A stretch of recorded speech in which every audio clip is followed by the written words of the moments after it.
தூங்கிக் கொண்டிருந்த தாய் மீனாட்சியின் அருகே உட்கார்ந்து காலில் தைலம் தேய்த்து லேசாகத் தடவி விட்டாள் அருணா. தந்தை மறைந்தபோது அவளுக்கு 5 வயது. மீனாட்சிக்கு அன்று தொடங்கியது முதல் ஓட்டம்.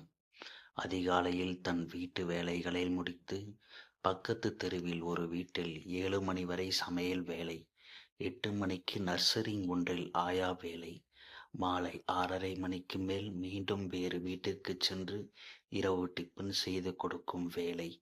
அதை முடித்துவிட்டு வீட்டுக்கு வர 8:30 மணி ஆகிவிடும். அருணா 10வது முடித்தவுடன் பக்கத்து டவுன் பியூட்டி பார்லரில் எடுபிடி வேலைக்கென்று சேர்ந்த போதிலும் 7 வருடங்களில் எல்லா அழகு கலைகளையும் தேர்ச்சி பெற்றாள்.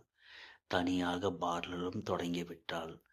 அன்றைக்கு பார்லர் வந்த பெண்ணுக்கு 60 வயது இருக்கும். மலர்ந்த சிரிப்பும் மஞ்சள் முகமுமாய் லட்சணமாக இருந்தார். தன்னை ரிட்டையர்டு டீச்சர் என்றும் கூறிக்கொண்டார். அருணாவின் படிப்பு, குடும்ப பின்னணி, வேலை பற்றியெல்லாம் விசாரித்தார். எல்லா வீடுகளிலும் தலைப்பிள்ளையாய் பொறுப்புகளை தொடர்கதைதான். அதில் நீ ஒரே பொண்ணுங்கிற கூடுதலாக இருக்கும் பொறுப்பு என்னவென்றால் என்று கேட்டு அனுதாபப்பட்டாள். எல்லாம் முடிந்து கிளம்புகையில் அன்புடன் கன்னன் தழுவி கைப்பிடித்து நன்றி சொன்னவள்.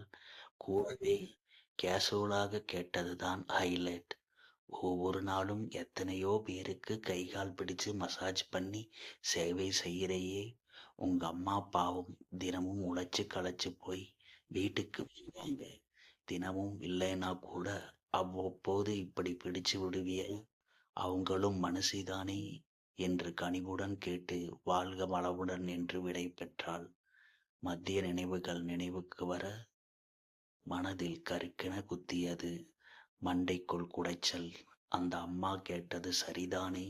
ஒரு நாள் கூட அம்மாவுக்கு கைகால் அழுத்தி விட்டது இல்லையே என்று எண்ணியவள் கண்ணீர் ததும்ப அம்மாவை பார்த்தாள். இதையடுத்து அவளில் கண்களை பற்றி மெதுவாக அழுத்தினாள்.